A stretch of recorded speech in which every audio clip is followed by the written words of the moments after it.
The opposing view, Missouri makes their way to town on Saturday. It's a 4:15 kick at Williams Brice Stadium. Jarod Hamilton joins us from PowerMizzou.com, part of the 24/7 Sports Network. Man, we are glad to have you. How you doing, man? I'm doing all right. How you guys doing? Are you're coming to town, right? Yeah, got to wake up like 3 o'clock in the morning, take a 2-hour drive to Kansas City, fly out there. I think I should get there maybe 2 p.m. What? Man, You're leaving Saturday? on game day? No, tomorrow. Friday. You'll get plenty of time to rest. Jarod just didn't get a chance to speak with you in the with the studio situation yesterday with CBS 24/7 Sports, but did want to take the opportunity to welcome you to the network. I've known Gabe for a long time, and he's good people, and certainly you're a talented writer, and we need all the talented people we can get at 24/7 Sports. So just wanted to welcome you and thank you for coming on the show today. Appreciate you. Thank you for your kind words, man. Will this be your first trip to Columbia? No. This is my third season on the beat. I came. So in 2022, they played there. And then I'm originally from Charlotte, North Carolina. So I've been to Columbia a couple times already. Yeah. It's okay. Old hat for you. So what part of Charlotte, what high school did you get to in Charlotte? I went to Olympic High School. I know Olympic. Yeah. Yeah. Nice. That's awesome. Mecklenburg County, man. That's awesome. Exactly. There you go. Just gets bigger and bigger like everything else around here. Yeah. Every time I go there, it just seems like more construction. Like there is no grass anywhere at all. No trees. No, right. It's been bizarre.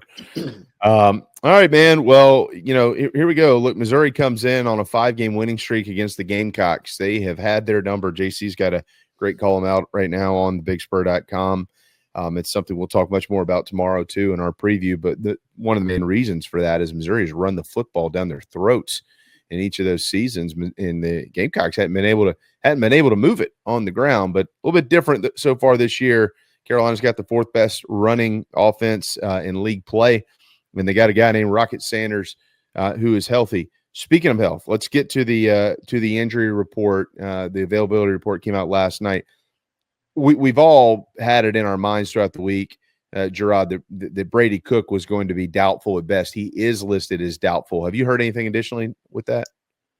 Yeah, so to be honest, what did I ask? I asked Drink on Tuesday about the quarterback situation, and did Drew Pine basically do enough that if there was a situation where they could get Brady Cook at, let's say, like 80%, 85%, would you play Drew Pine or would you play Brady Cook? And his answer was kind of basically, we'll play the best player, whoever can give us the best chance to win. Here's how I took that. They'd play Brady. I think they'd play Brady Cook if he was pretty good enough to go. Not barely, but if he was just, like I said, 80, 85%, I think they'd play him. But I think when Drink gave me that answer, he kind of already knew once Brady got hurt with upper body, which we think is a right wrist injury. Once he got hurt with that, I feel like they already knew last week's game and this week's game are games he was going to miss anyway. So it's kind of easy for him to say, we're preparing for Drew Pine to play. Now, next week versus Mississippi State, that's where we start to get into he can possibly play. He's not ruled out for this game, so anything can happen in this league, I guess. But I think it's going to be Drew Pine at least one more week. Well, tying itself into that is the injury to Connor Tollison. Yeah. He started 34 games, I think, in his career, right? 22 straight. Am I right on that? And now he's out. So 35 straight games. Starting 35 the last 35 straight games. And then before Brady Cook missed this last week's game, he had started 35 straight. So I think that's going to be a big thing. That's that's a huge loss when you have your 2 biggest communicators, your center, your quarterback, you're playing, backups. And Drew Pine looked better last week, but he also, a few weeks before that, didn't play so well versus Alabama. He had 3 interceptions. So you bring in a center who hasn't really played too much as far as offensive snaps. He's a veteran, but he hasn't played too many offensive snaps in the last few years. And then you bring in a backup. That's a tough thing, especially against, the front 7 of South Carolina. I mean, this is one of the best defenses in the league, NFL talent all over the place. I mean, right before I got on here with y'all, I was doing the preview. And I'm just thinking, so you got Kyle Kennard, who I know Mizzou was interested in the portal, 9.5 sacks, 13.5 tackles for loss. I mean, he's a monster. You got Dylan Stewart, 5-star guy. He's doing everything. He's a monster. And then, Tonka Hemingway and Huntley in the middle, like those guys are ballers as well. So having that communication issue, Drink even kind of acknowledged that earlier in the week, saying like, basically the team needs to be prepared if that happens, because it probably will when you have two backups at those positions. That's a great point. Yeah, you can make the argument that it's the best defensive front in the league, one of the best in the country, and I think you said that absolutely perfectly. I guess I'd be curious to see if you've learned of any adjustments that they may try to make offensively to mitigate some of this, knowing that Drew Pine and a fresh center are going to be in there. Have you heard anything on that front? No, but I think what they'll try to do is a lot more of what they did in the second half versus Oklahoma. So in the first half versus Oklahoma, not really great. 3 points, 88 total yards. I think the pass to run ratio was 11-22. And I think it was 22 for 65 rushing yards. So not really great, but they wanted to establish the run. I expect more of that this week. In the second half, it was 16 passes to 24 runs. So they kind of opened up a bit. And then that's when Drew Pine had his 3 touchdowns and the offense started to roll. They need to play like the second half. They try the stuff that they did in the first half versus South Carolina. It's not going to work. And it's not going to work because South Carolina's offense, it's a competent offense. No disrespect to Oklahoma and what they've got going on, but they've got injuries, quarterback issues. The coordinator just got fired. Like, you could kind of play that game with Oklahoma because they weren't able to capitalize on it. So, but South Carolina with Sellers, with Rocket Sanders, they can capitalize and put up points. So they can't have a stagnant offense and put up 3 points. They'll probably be seeing, they'll be down 2 touchdowns probably if that happens. So they kind of got to do what they did in the second half, and they've got to be careful though. I asked Drink about, is it Nick Emenwari? Is that how you pronounce it? Nick Emenwari. Yeah, Emenwari. Yeah. 4 interceptions and two touchdowns. When I told Drink that stat, he was just like, "Is that from this year?" I'm like, "Yeah, that's from this year." He like, you've got a dangerous front seven, and then you got people in the back who could be a ball hawk. So I feel like they got to be able to run effectively, because they get into 3rd and long situations. And I feel like JC said that yesterday when we was on the preview show. They get into 3rd and long situations and they're forced to pass, it may be trouble. Yeah, in wins, Missouri converts 47% of their 3rd downs in league play, and in losses they convert just 29%. Now, those losses are against Alabama and A&M, but obviously that's been a key component, what they do on 1st and 2nd down. To give them the manageable 3rd downs. One of the things, Jarod, that I think we all collectively around here like about Missouri are their playmakers, and because the quarterback situation obviously is tough to deal with right now. But, I think I mentioned this yesterday on our program. It's probably been 2 or 3 weeks, maybe somewhere in there, but saw a what is it? Oh, I'm getting my house pressure washed. I thought somebody was breaking in. Forgot that cat was out there. I saw a special on College Game Day a couple of weeks ago about Luther Burden. I'm not sure if you saw that. It's hard not to pull for this kid coming out of East St. Louis, came from nothing, drugs and crime and all the junk.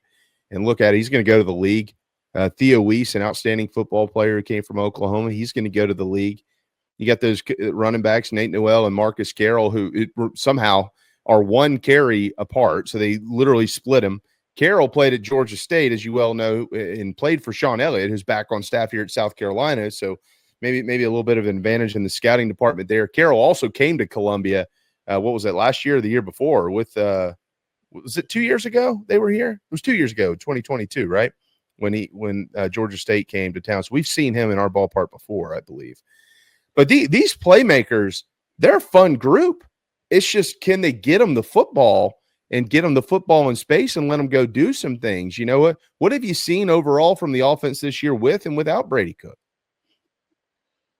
Even with Brady Cook, they were having some issues just finding a consistent rhythm. It hasn't been the same as it was last year. And I think a big part of that, I mean, obviously, we're thinking about it much now, the left side of the line with SMU transfer Marcus Bryant and Oklahoma transfer guard Caden Green just hasn't panned out. I did a story that came out today about rushing direction. And so last year, with Cody Schrader, of course, running to the left a lot behind All-American left tackle Javon Foster.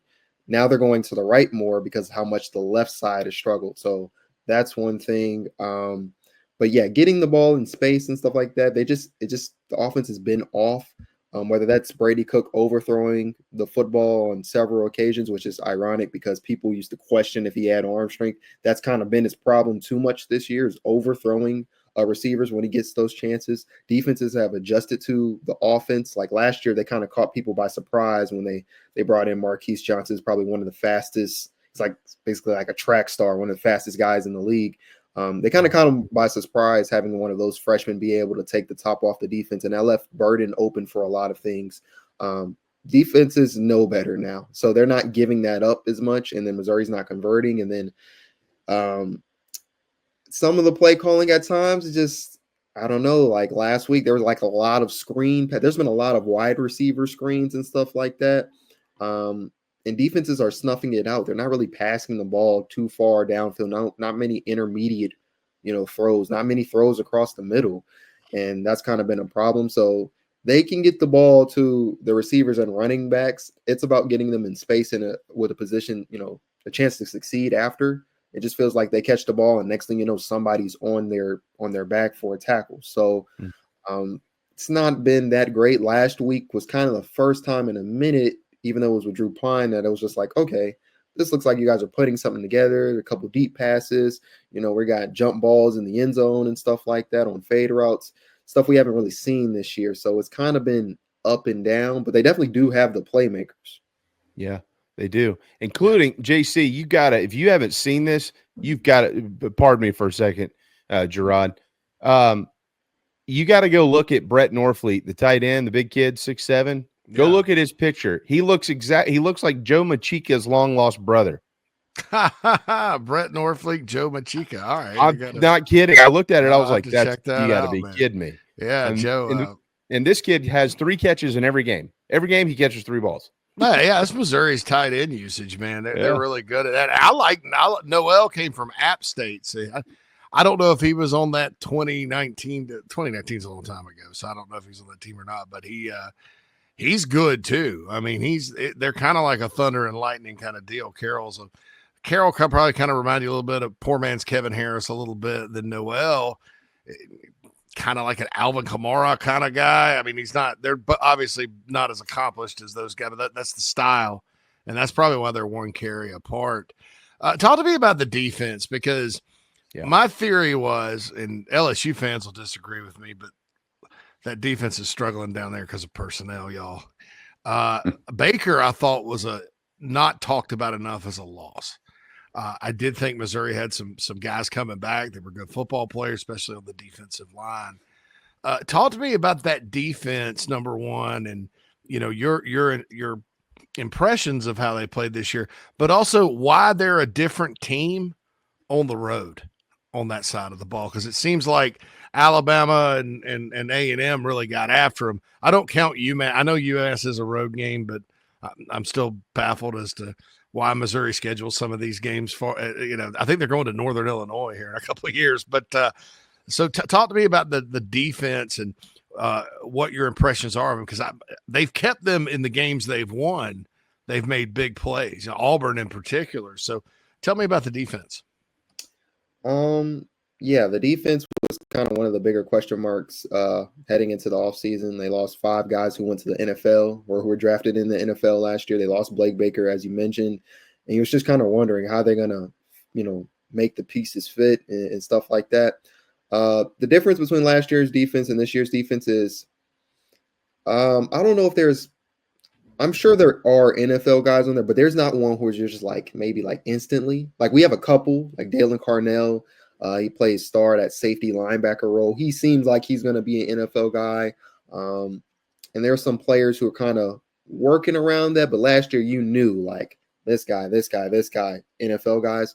They don't really have that. The depth in the secondary, particularly cornerback, has been one that has been talked about throughout the offseason and still till now. They've been better in the last couple of games, but it's not where it's been previously, and that's because they had 2 basically cornerback number 1s with Ennis Rakestraw and Chris Abrams-Drain, who again went to the draft last year.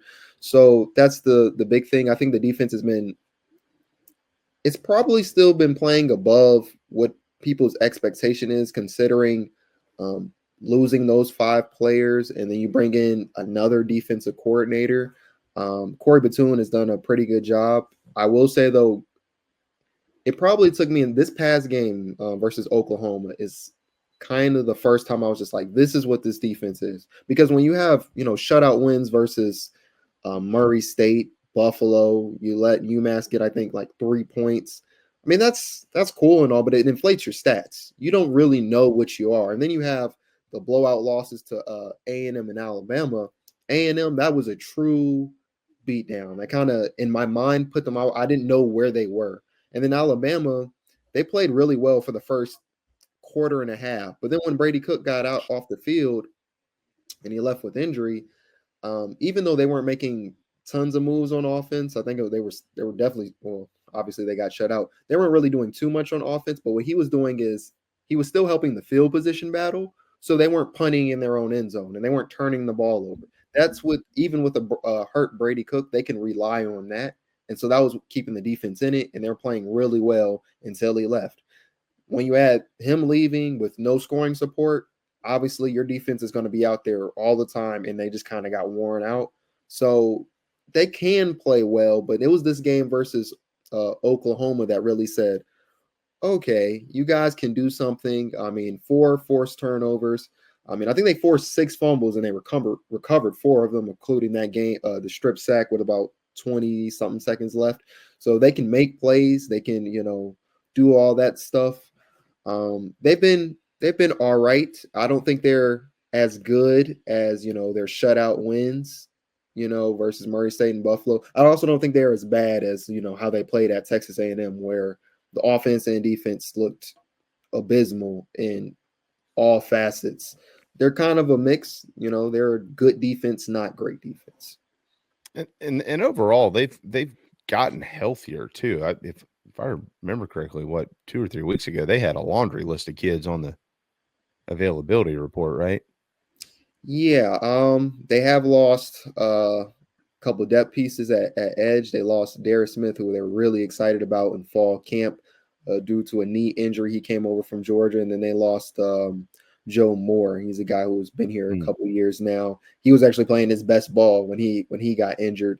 And so that's 2 depth pieces. And then they've got Khalil Jacobs. He came over with Corey Batoon from South Alabama, and he was playing well. It says that kind of second platoon linebacker, kind of rotate their top 4 or 5 linebackers there. And so that was another hit. But relatively compared, everything else has been pretty good on defense as far as health. The injury concerns are all on the offensive side of the ball. Yeah. The Walker kid, Johnny Walker, I like watching him play. I'll be anxious to see what Carolina. He's got 4 or 5 sacks this year too, I believe. So he does. You know who the smartest kid on that defense is, Jarod? It's Toriano Pride Jr. because he was at Clemson and he finally figured it out. I got to get out of here. So he hit the road and went home. I think he's from up that way anyways. You tell him we said that, all right? Oh, man. Bulletin board material. he's the smartest because he's from St. Louis, I believe. Somewhere up there. St. Louis. Yeah, he comes down here and he hung around in the upstate and thought, man, I got to get out of here. That was a smart move on his part. Get back into the SEC and go play ball. He said, "What has he been hurt this year? Because I don't think he's played as much as I thought he would. I know he played last week, but he's a couple games for him." He's played all the games. He started quite a bit of them. He's kind of been splitting snaps with Nick DeLoach. Okay, who was a redshirt freshman who really came on strong in fall camp. And so at this point, in the last couple of games, I think Nick DeLoach has started to take a little bit of the edge on the snaps. They're still splitting them pretty heavily, though. It's not that much, but I think Nick DeLoach is kind of at least taking the starting role part of it. And now, but they're in and out as CB2s. Yeah, he hasn't had a great season. I'm not gonna lie to you right now. Started off hot with a pick 6 in the first game. He's had a couple plays here and there throughout the season, but maybe not as great as they'd hope, but he's still, again, he's sharing that CB2 role, so he still has a pretty important part on this defense. Give us some keys to the game. What are you going to be focused on Saturday? Both sides of the ball here, especially early in the game, that might indicate which way this thing might end up going. Interested to see how Missouri runs the ball, tries to establish this run against this defense. Defense, I think, was 14th against the run. I think they're I think they're 10th in tackles for loss per game. So they're not just good at, getting pressure on the quarterback, but they just get in the backfield, period. Like, can you do that? And can you do that without your center? And again, in that article I said I did earlier, as far as like rushing direction, where they ran the most between the center and the right guard. And, Connor Tollison was playing some of his best ball. So can you still do that, with your backup center who's making I think he's making his first career start. Like, can you really do the same thing against this front seven? So running the ball, getting the ball to your playmakers, obviously, is another one. And then being smart when you pass. Again, like, if I see a guy who's top 5 in the country in interceptions and he's brought 2 to the house, I got to have eyes for him. And I asked Drink, like, well, how do you go against a player who's doing something like that? And he kind of said, like, he and Kirby Moore and Brady Cook would just try to review the tape. They've obviously played, Nick in South Carolina all the time recently, so they've got tape on him, but they've got to be careful on the, when they do those shot plays or whatever. But they can't let Drew Pine get sacked. Or get pressured. He's not the most mobile quarterback. They got to be able to run the ball, and then they got to get the ball into their playmakers' hands offensively, and then defensively, you got to wrap up. I mean, Lenore Sellers 240, Rocket Sanders 230, one of the best backs in the league. Like, if you do this thing where you're trying to go for hit sticks like the video game, which they try to do sometimes, and these guys bounce off of you, and now they got an extra 15 yards or whatever. Like, that's a problem. And sometimes throughout the season, they've had those issues where they're trying to hit instead of wrap up and tackle. You can't do that versus this team, especially when that's their bread and butter, running the ball. And then one last point defensively is they've had a few blown plays this year where their secondary has their eyes in the backfield on the quarterback. Quarterback gets out of the pocket, and now there's a 40, 50-yard play behind them, usually for a touchdown, because, their eyes aren't where they're supposed to be. So they kind of got to be disciplined with that, and disciplined with their gap integrity and tackling and stuff like that. Well, look, we're expecting it to be a good game because Missouri's had their number for 5 straight years. Does Eli? What does Eli think about South Carolina? He was essentially passed over to be the offensive coordinator here before he became the head coach at Missouri, and we know he wasn't happy about that. It always seems like the grin on Coach Drink's face is a little bit bigger when he takes down the Gamecocks. What does he truly think? Come on, spill the beans. Well, ironically, because it's funny, because every time there's some type of rivalry game or something like that, that's usually a big talking point of his media day press conference. Wasn't hearing too much about, we beat these guys 5 straight times or the Mayor's Cup. I rarely heard anything. I don't think he's looking at this South Carolina team as the team, the teams of the past that he's beaten 5 times in a row. It's not the same team. Yeah. This defense is even better, and he's dealing with injuries at quarterback, at center. One of his starting receivers is down. He doesn't have time to be adding fuel to the fire, honestly. Not against a team that's as dangerous as South Carolina. In my mind, I know they play with. Was it LSU, Alabama, A&M? Am I missing another ranked opponent in there? Vanderbilt. Ole Miss. And then Vanderbilt. Yeah, Vanderbilt was ranked. Vanderbilt ranked last week? I can't remember. Yeah, they were 24th. Okay, so what is that? 2 and 3?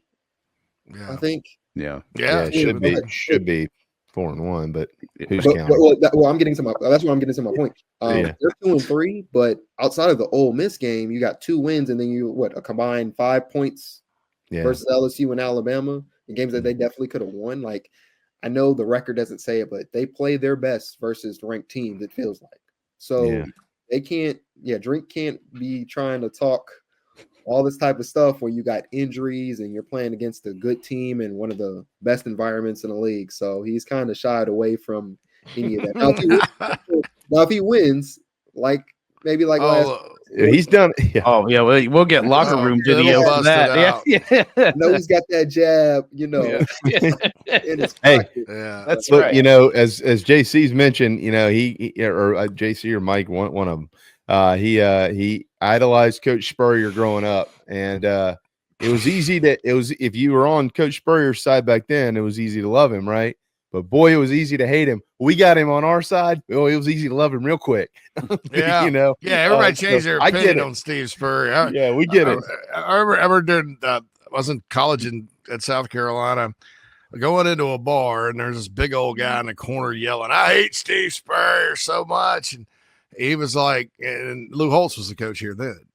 But then 4 years later, everybody loves him, right? And I like Eli Drinkwitz, his success against the Gamecocks. I think we need more coaches like him. He's very creative and has a good imagination. And they were ahead of the curve with the transfer portal and getting talent out there. I mean, you got to hand it to them. You got to, and they're doing better in-state recruiting. I have a lot of respect for the job he's done at Mizzou, because it's not historically been the most easy job, especially in this league now. So, hats off to him. Pull for him in every game but one. So, JC, you're not going to get many brownie points from the fan base with that, but I hear you. I make it up to them in other ways. We're all honest about it. We don't like him because he keeps beating us. I mean, other than that, he's great. I think he's hilarious. I mean, the Darth Vader thing with Mullen, and then he just called him a jackass. My best one, though, and Gamecock fans will love this. Tennessee's running up on them. Scored 120, 130 points over 2 years. They go to Columbia last year. They beat them 36-7. Missouri was rolling at the time. And he just walks out to Heupel, who's a secret shit talker, right? Josh Heupel is petty, and he's really probably not the nicest guy from what I hear, all that good stuff. You probably know him from when he was at Missouri. Maybe I'm wrong. This is just what coaches tell me. And he just walks out and shakes hands and goes, "We stand on business, Josh," and walks away. After just beating the tar out of him. "We stand on business, Josh." I was like, that was awesome. Well, anyway. Jarod, we gotta let you run. According to some folks, we have a chat box, and when it's not just continuously filling up with a bunch of gibberish, that means people are listening. And some folks apparently want you to come work for us here in Columbia. So if you need a job, call JC. We'll bring you to town. They're like, "You're awesome, dude." Yeah. So thanks so much, Jarod. We'll see you around. You're welcome back anytime. Certainly appreciate you, man. We'll get you during the hoop season before the Gamecocks and the Tigers playing basketball. How's that sound? Are you covering basketball too? Well, I was about to say, I'm not covering basketball. I can get you guys hooked up with my boy Drew King. Well, we don't want them though. We want you. Oh man, I appreciate you. Gotta come back, dude. He can do the thing too. He can do. Hey. Hopefully Missouri stays on the schedule, man. So, but yeah, we start previewing all the teams this summer and stuff. So we'll hit you. I know the Gamecocks got to go out there next year at least. So if we can do anything for you, let us know. Have a safe trip to town and enjoy yourself in the real Columbia. Real quick, food. Do you guys have any food recommendations? Absolutely. What do you want? Do you like wings and stuff like that? Yeah, that's my thing. D's wings. These wings. These wings. If you want a really nice meal, if you're going to be putting it on their tab and you're not paying out of your own pocket, not cheap. Go to Hall's. Go eat at Hall's Chop House. Hall's Chop House steaks. But D's, I would actually, if it's on Gabe, I would go. Don't tell Gabe I said that. I would go D's for lunch and Hall's for dinner. But D's is I'm picky about my wings, and heck, I'm going there tomorrow with my family, so they're very, very good. Thirsty Fellow near the basketball arena is not bad too. Where are you staying? They actually have a bologna sandwich I like. You don't have to give the exact hotel so some lunatic doesn't come track you down. Yeah, right. That's right. But I mean, if you're in the Vista, I mean, you can walk anywhere. You can even walk up to Halls from the Vista. I mean, it's all right there. I mean, everything's right there. But I would say I'm with JC on that. But if you want the good meal, go down to Main Street and right there by the state capitol. Try across. I mean, you're literally sitting there looking at the state capitol building, and you can go to Halls. It's fantastic. All right, sounds good. I'll make sure that's my first stop after I check in. There you go. You got to return the favor next year now, because our fans are going to want to know what to eat in Como. So, okay, just make sure we got you on that. Thanks, Jarod. Thanks, man. Safe travels. Yeah, man. Appreciate it. Thank you. There you go. Jarod Hamilton, PowerMizzou.com.